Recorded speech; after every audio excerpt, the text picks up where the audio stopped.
Welcome back to my channel. I am Amy from the Fuel Homestead and thefuelhomestead.com, and today I am doing a meal plan for you, not a meal plan, but a dinner idea, along with the Frugal Family Food collaboration put on by Amanda from the Fundamental Home and Tangi from formerly the Caver's Wife, but now Freedom Homestead. So stay tuned. I'm going to show you something really yummy to make today.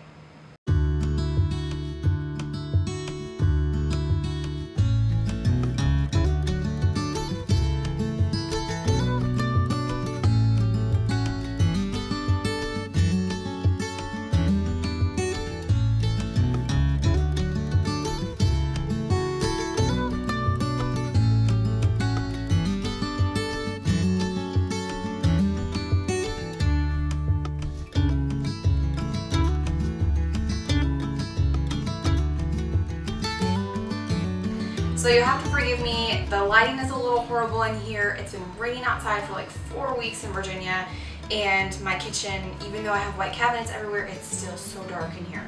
So I am just kind of winging it today. But anyhow, so Amanda and Tangi asked me to be part of the Frugal Family Food collaboration. Normally we do this every September, and it is harvest month. So that's really important. We are focusing on harvest season. We're homesteaders. You can check out all of the other people from before me. They publish their videos on Friday each week. I'm going to link all of that information down below, and they are showing you some awesome harvest meals. So basically using what's on your property and what's on your homestead. And if you don't have a homestead, you can probably get these products elsewhere. So when I think of harvest, I think of two things. Actually, three things. I think of my garden with potatoes and carrots. So the other thing I think about is apple season. Virginia, where I live in the foothills of the Blue Ridge Mountains, is a huge apple state and a huge apple region. And so we have all of these orchards all over the place. I go every year to get bushels and bushels of apples to make applesauce and apple pie filling. And one of my favorite is fried apples. And so we're going to use these, and I'll show you how to do those as well. And the final thing that I think about during harvest season is venison. Now, I know not everyone is a hunting family. Some people don't believe in it, but on our homestead, it's our main source of meat. And so my husband is an avid hunter, and he gets several deer each year, and so we put venison to use, whether it's ground or a roast or backstrap or tenderloin. Venison is a really, really good meat to have on hand. It's lean, it's good for you, it's from wild and free nature, and it is one of the best meats to harvest if you're a homesteader. So today I'm going to show you how to make a venison roast. Very simple, stupid simple. Venison roast with potatoes and carrots and herbs, and then I'm going to fry up some apples for dinner as well, and that's going to be our entire dinner. It's so frugal, whether you have this stuff on hand because you're a homesteader or whether you can buy it. Apples, potatoes, carrots, and a venison roast, and then some sugar and seasonings, and that's all you need. Now, let's go over the roast first. I'm actually going to use my Instapot. My Instapot actually acts as well as a slow cooker. If you've never got an Instapot, you need one. Boy or girl, you need one. It works as a pressure cooker, but it also works as a slow cooker. I actually toss my crock pot out because this does the job of two different things, so it takes up far less space in our small house. So I'm going to use the slow cooker setting today. My roast is actually frozen. Here's my roast. It's not a massive roast, okay? There's only 3 of us here. So it's not massive, but it will feed our family, and it will actually feed us for 2 meals. And that's another frugal tip for you, is that when you're making this venison roast or any roast, you put all your veggies in there. I forgot to tell you, I'm going to add celery as well. Put all your veggies in there, and then the next day you can take that roast and the veggies that are left over and make a stew out of it. And I'm going to tell you a little bit about that at the end of the video when I'm done, when the roast is finished. But yeah, so we're going to get started, and I'm going to tell you everything about it, how easy it is. I'm putting this in frozen. It's going to cook for about 6-7 hours. It is 9 o'clock right now, so 9, 10, 11, 12, 1, 2, 3, 4, 5. Oh yeah, it'll be done way sooner than I expected. So it'll be done right around dinner time, and we're going to get started. So I've got my potatoes and carrots already in here. I just took and quartered my potatoes And then I have baby carrots. I had baby carrots on hand from a sale a couple weeks ago, and so I went ahead and put those in here. I'm also gonna add an onion. Now my husband doesn't like onion. He likes the flavor, he just doesn't like the onion itself, which I know is kind of weird. So I just take it and I quartered it and put it in here. And then some people actually like to take apples and put it in there. That is your preference. I actually don't like the apple flavor in the venison meat, but we actually have friends that take the apples and they take apple cider, and they'll put apples in here and pour the apple cider over it and let the venison cook, and it's really, really good that way. But it's just not something that I would eat very often, and my family doesn't like it very much. And so this basic recipe is really good. So now that the carrots and potatoes and onion are in here, and then the celery, we're just putting, you know, a few stalks of celery. Now I've got my seasonings. Now these seasonings are very simple. I just have bay leaf, I have some black peppercorns, paprika, cumin, dill, and some garlic powder and garlic salt. Actually, I took the salt and powder and put it together. So I'm gonna mix all of this up. I'm gonna go ahead and put my bay leaves in actually. And then I'm gonna take this mixture and about half of it, I'm gonna go ahead and put over top of all the vegetables. Now, I am not using a rack in this Instapot. A lot of times if you're doing meat, it says you should use a rack, but my vegetables are going in first, and so that's acting as my rack. So now I have my roast, and it is a small roast. It is just a hind, I think it's a front leg actually. And I'm gonna just place it in here simply on top of my vegetables. Venison is a lean meat, so I am gonna add some, this is an avocado oil, olive oil mix that I just make myself. And I'm just gonna drizzle that over top of the venison roast. And then I'm gonna add the remaining seasonings on top of that.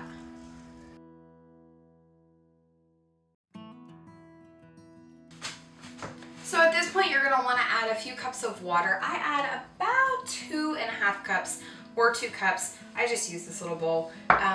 You're gonna need some water in there to kind of start breaking stuff down so it doesn't burn on the bottom. And then as this cooks, all of those juices from the vegetables and the meat are gonna make a really nice stock. So don't throw that out. When I was saying that you can make a stew the following day, you're gonna wanna keep that liquid and put it in the stew. There's a lot of minerals, a lot of vitamins, a lot of benefits to that from all the nutrients that are coming out of the vegetables and meat. So save that or put it over your roast when you're serving it. It's really, really good. So we are done with the roast. We have potatoes, carrots, onions, celery, our seasonings of cumin, paprika, black peppercorns, garlic, salt, and dill. And then we just have our roast in there. So I'm gonna go ahead and put the top on and close it. And then I'm gonna set my slow cooker for about 6 hours to start with. So now that my venison is in the crock pot, now I need to get started on my fried apples. Now, I like making these in advance, and then I just put them in a bowl, put them in the fridge, and then reheat them that night. Or you can make them after your venison or roast is done. But fried apples are really easy to make. And you don't need a lot of apples to make fried apples. So you don't even have to peel them if you don't want to. You can just leave the peel on. You are going to core them. It is important to do that. Who wants seeds? Now, it's always nice to have these as leftovers because they are a great treat on top of ice cream or on top of cake or pound cake, or even just to can them for filling if you'd like to do that. Now, you don't have to use perfect apples. You can use imperfect apples, which is what I am using today. There are some bad spots in them, that's why I'm using them up, and they make the best fried apples. So they seem to have more pectin in them, which means that they are going to create more of a thick type syrup that you're looking for versus, you know, really watery syrup. So you're going to cut them into slices about like this. You can even do a little bit thicker like this. And here I'm using just a few big apples, and I'm getting away with about 3 of these large apples. Because they are really sugary and because we are trying to watch our diet. We won't be using a lot because we don't eat a lot, but it is a good treat and it's a great side dish to have. A lot of people, I have made a video on fried apples before, and a lot of people have never heard of them, or they've heard of them by a different name, and I cannot for the life of me remember what that name was. But it was funny because the last time I made them, everybody was like, where has this been all my life? So it's really easy. So I'm going to finish cutting these up, and then I'm going to get them in the frying pan and show you how to make them. Now the key to any good fried apple is a whole lot of butter. And so there's about 1 to 2 tablespoons of butter in this cast iron pan. And that's fine. You know, you can do more or less, but in order to really get the full fried apple effect, you know, you might want to make sure you're using some really good butter. I use either homemade butter or Kerrygold butter, depending on what I have that day. And so you're just going to put it in your pan, you're going to let it warm up, and then you're going to start frying these. When they start getting soft, then we're going to add all the good stuff.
That's it. It is literally that simple.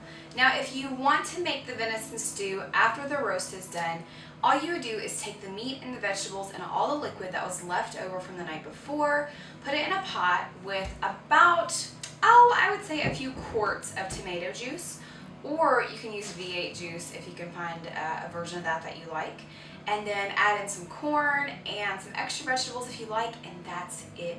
All the seasonings that you put in before are going to go directly into your vegetable soup, and it'll be amazing. So you get 2 nights out of 1 roast and an amazing meal both times.